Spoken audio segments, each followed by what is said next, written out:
हमें हमेशा से यही सिखाया गया है कि बड़ा लोन मत लो, क्रेडिट कार्ड यूज मत करो, अपने आप को कर्जे में मत डालो, जॉब करो, सिक्योरिटी चेज करो, बिजनेस मत करो, बहुत रिस्क है। पर हर्षद मेहता सेज, लाला रिस्क है तो इश्क है। क्या आपने कभी सोचा है कि धीरूभाई अंबानी के पास बड़ा बिजनेस करने के लिए पैसे कहां से आए? 1950s में उन्होंने अपना फर्स्ट मसालों का बिजनेस स्टार्ट करने के लिए कुछ पैसे बचाए थे, पर उन्हें कुछ और पैसों की जरूरत थी, तो उन्होंने अपनी वाइफ के भाई के साथ पार्टनरशिप करके थोड़े और पैसे रेज कर लिए और फिर धीरे धीरे कंपनी प्रॉफिटेबल हुई। लेकिन धीरूभाई को एक्सट्रीम कंपटीशन भी फेस करना पड़ी, so he decided to make a gutsy move by taking his company public. जनवरी 1978 में धीरूभाई अंबानी 58,000 मिडिल क्लास लोगों को कन्विंस करने में कामयाब हो गए, जहां पर उन्होंने 28 लाख शेयर्स को 10 रुपए की फेस वैल्यू से बिड किया था। सिंपल मैथ करें तो 28 lakh multiplied by 10 is equal to 2 crore 80 lakh. भाई साहब, 58 लाख लोग आप पर भरोसा करके आपको बैकअप करते हैं, तो आपने कभी सोचा है कि कितना प्रेशर होता होगा? But Dhirubhai Ambani had taken the risk and by the time he was dead, उन्होंने 2 करोड़ 80 लाख को अराउंड 75,000 करोड़ रुपए बना के अपनी फैमिली और इंडिया की और भी फैमिलीज को जबरदस्त security and return on investment provide किया था। अब यहाँ पे सवाल आता है कि कैसे एक ऑर्डिनरी बच्चा जो कि एक स्कूल ड्रॉप आउट है, उसने रिलायंस इंडस्ट्रीज जैसा बड़ा एम्पायर खड़ा कर दिया।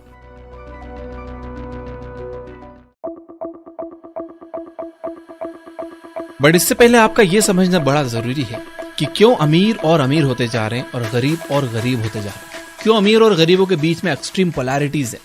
क्यों 80% दौलत 20% लोगों के पास ही है?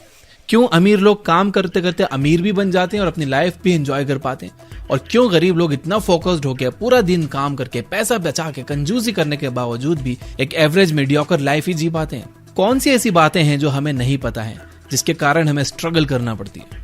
वेल, इसका आंसर रॉबर्ट कियोसाकी ने अपनी book why the rich get richer and rich dad poor dad में क्लियरली स्टेट किया है, जिसको अगर अच्छे से समझ के अपनी लाइफ में स्ट्रेटेजिकली अप्लाई करो तो आप भी अपनी ड्रीम लाइफ जी सकते हो।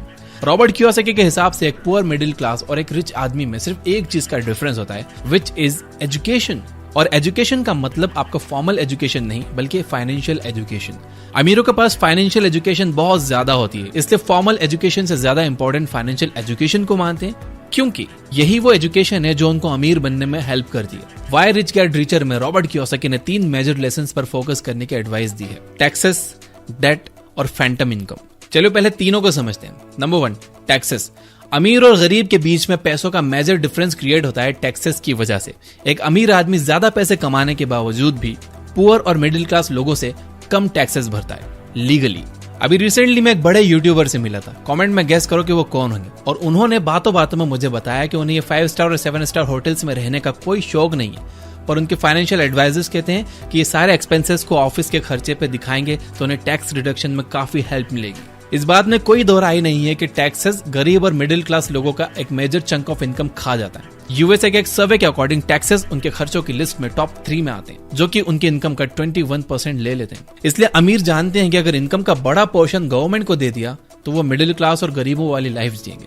तो सिंपल है, बिजनेस के नाम पे एक्सपेंसेस दिखाओ और अपना टैक्स बचाओ, क्योंकि गवर्नमेंट भी बिजनेस पे बहुत टैक्स कट करके इंसेंटिव प्रोवाइड करती है। यानी अगर आप जॉब कर रहे हो तो गवर्नमेंट को कोई मतलब नहीं है कि आपके बच्चे की स्कूल फीस गई है कि नहीं, आपके घर में खाना है कि नहीं। पहले टैक्स कट जाएगा आपकी सैलरी से, फिर आपको सैलरी मिलेगी।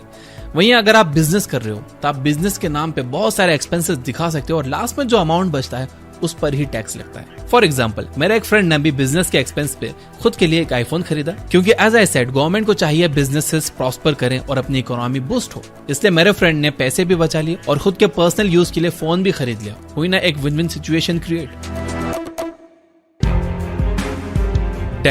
Date is the one of the most important tools जिसका यूज करके रिच और वेल्दी होते जाते हैं और मिडिल क्लास और गरीब होते जाते हैं। बहुत लोग सोचते हैं कि वो लोग बिजनेस करेंगे, पर पैसे ना होने के कारण वो जॉब करके पैसे जमा तो करते हैं, बट कंफर्ट जोन में आ जाने के कारण फिर अपने बिजनेस के बारे में सोचते ही नहीं है।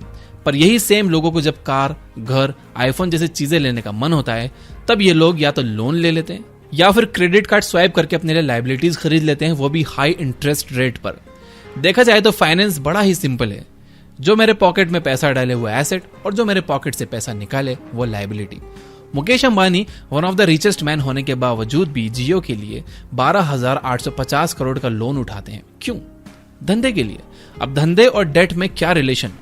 तो होता यूं है कि मिडिल क्लास लोग बैंक में अपने पैसे 4 से 5% के इंटरेस्ट पर रखते हैं, और इन्हीं लोगों का पैसा एक रिच बिजनेसमैन 10 से 12% के इंटरेस्ट पर एज ए लोन उठाता है। फिर उन पैसों से वो धंधा करता है जिससे वो 20 से 30% का प्रॉफिट कमाता है और फिर 10 से 12% का बैंक का इंटरेस्ट क्लियर करता है। और फिर बैंक्स नॉर्मल लोगों को एक मिनिमल इंटरेस्ट देकर पैसों को रोल करती है। मतलब वो अमीर इंसान ने लोगों का पैसा यूज करके पैसा कमाया। यहाँ पर एक सवाल जो आपके दिमाग में आएगा, बिजनेसमैन का बिजनेस फेल हो गया तो क्या होगा? ये तो बड़ा रिस्क है। Well as I said earlier, risk है तो इश्क है। कल आप ऑफिस के लिए निकले, ट्रक ने उड़ा दिया, यू आर डेड। तो रोड पर चलना रिस्की है ना, फिर भी लोग रास्ते पर चलना बंद थोड़ी करते हैं, बस और ज्यादा अवेयर होकर चलने लगते हैं। वैसे ही आपको भी कैलकुलेटेड रिस्क लेके बिजनेस रन करना है। कैलकुलेटेड रिस्क पर मैंने पर्सनल चैनल पर एक वीडियो बनाई है, मैं आपको लिंक दे दूंगा, वो देख लेना। बिजनेस फेल हो गया तो क्या? कुछ नहीं, पहले तो बैंक्स आपसे पैसे रिकवर करने की ट्राई करेगी। अगर रिकवर नहीं कर पाई तो खुद से ही लोगों के पैसे क्लियर कर देगी, क्योंकि बैंक के पास तो आपके ही पैसे हैं ना। और क्या आपको पता है वो पैसे बैंक को कौन देगा? गवर्नमेंट बैंक को पैसा देगी और रिकैपिटलाइजेशन अनाउंस करेगी, जहां पे बेसिकली आपसे और ज्यादा टैक्स लिया जाएगा और आपके ही पैसों से आपकी भरपाई होगी। है ना ये अजीब सी बात? इसलिए रॉबर्ट कियोसाकी कहते हैं कि फाइनेंशियल मास्टर्स को पैसे नहीं चाहिए पैसे बनाने के लिए।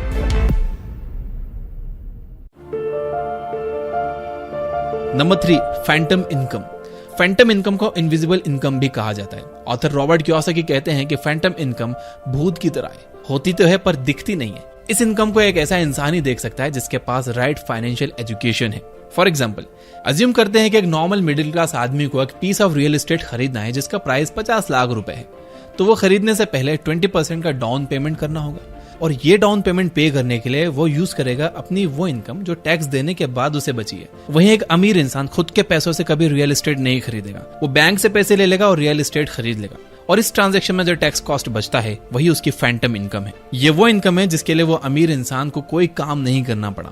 फैंटम इनकम को यूज करने के लिए आपको दूसरों के पैसों को खुद के फायदे के लिए यूज करना पड़ेगा। बड़े से बड़े सोफिस्टिकेटेड इन्वेस्टर्स पैसे बोरो करते हैं प्रॉपर्टी खरीदने के लिए, क्योंकि बोरो करके वो बड़े टैक्स ब्रैकेट को एलिमिनेट कर देते हैं। और यही फैंटम इनकम का यूज करके रॉबर्ट कियोसाकी ने 8000 रेंटल प्रॉपर्टीज का एम्पायर खड़ा कर दिया है। How many works. अगर फाइनेंशियल लिटरेसी की बात की जाए तो 28 कंट्रीज में इंडिया का रैंक फाइनेंशियल लिटरेसी की पोजीशन में 23 पर आता है। रिजर्व बैंक ऑफ इंडिया के अकॉर्डिंग इंडिया में सिर्फ 20% लोग ही फाइनेंशियली लिटरेट हैं। क्यों अनिल अंबानी की बैंक में करोड़ों रुपए होने के बावजूद भी वो बैंक करप्ट हो गए? क्यों माइक टायसन जिन्होंने अपने अर्ली करियर में हद से ज्यादा पैसे कमाए वो कुछ टाइम के बाद बैंक करप्ट हो गए? बात पैसों की नहीं है, बात उन्हें ढंग से मैनेज करने की है। चाय सुट्टा बार के ऑनर अनुभव दुबे कोई प्रिविलेज्ड बैकग्राउंड से नहीं आते थे, फिर भी उन्होंने 400 आउटलेट्स खोली, 150 करोड़ का रेवेन्यू जनरेट किया, वो भी बिना किसी फंडिंग के, only and only boot strapping के बेस पर। और ये कोई रॉकेट साइंस नहीं है, आपको बजटिंग पे ध्यान देना है, इनकम का 20% इन्वेस्ट करना है, हेल्थ के लिए इंश्योरेंस करवाना है, और बुढ़ापे, बच्चों की शादी और एजुकेशन के लिए प्लान करना है। It's not how much money you make but how much you keep, how hard it works for you and how many generation you keep it for. Robert Kiyosaki. Most people will suffer but India will conquer. आने वाले सालों में बहुत सारे लोग financially struggle करने वाले हैं, लेकिन इंडिया के लिए बहुत अच्छी अपॉर्चुनिटीज आने वाली हैं। ऑथर कहते हैं कि वेस्ट बूढ़ा हो रहा है। यहाँ हम मोस्टली बात कर रहे हैं कनाडा, यूएसए और यूरोप की, क्योंकि उनके एम्प्लॉयज की एज काफी ओल्ड हो चुकी है। 2 रीजंस की वजह से वेस्ट काफी स्ट्रगल कर सकता है, और कंट्रीज जैसे कि इंडिया, वियतनाम, चाइना और अमीर बनने वाले हैं आने वाले कुछ समय में। पहला रीजन है ग्लोबलाइजेशन। जैसे कि आपको पता है कि वर्ल्ड इकोनॉमी काफी ग्लोबल हो चुकी है और कंपनीज डेफिनेटली वैसी कंट्रीज को चूज कर रही हैं जहां पे प्रोडक्शन फैक्ट्री सेट करना चीपर है और जहां पर लेबर भी काफी सस्ता है, जिस वजह से एशियन कंट्रीज एक बहुत बड़ा थ्रेट है दूसरी कंट्रीज को। और नंबर 2 है टेक्नोलॉजी। अब सारे बिजनेसेस टेक्नोलॉजी यूज करते हैं, तो जो कंट्री टेक फ्रेंडली है वहां कंपनीज ज्यादा जल्दी ग्रो कर पाएंगी, और यहीं पे इंडिया के पास बहुत बड़ी अपॉर्चुनिटी है। तो अभी हम सभी को फाइनेंशियल लिटरेसी पर फोकस करना चाहिए, और साथ ही अपनी स्किल्स को इम्प्रूव करने पे भी फोकस करना होगा, जिससे हम इंडिया को आने वाले सालों में और आगे बढ़ा सकें। तो इंडिया के लिए कमेंट में अफर्म करिए यस आई विल लिख के। यहाँ तक देख रहे हो तो बिना लाइक किए मत जाना। ये बुक ऐप पर आप रॉबर्ट कियोसाकी की 6 बुक्स की समरी सुन सकते हो, और रिच डैड पुअर डैड को हमने चैप्टर बाय चैप्टर समराइज किया है। Finally, you guys are amazing. Keep reading, keep learning, keep growing. Thank you for watching.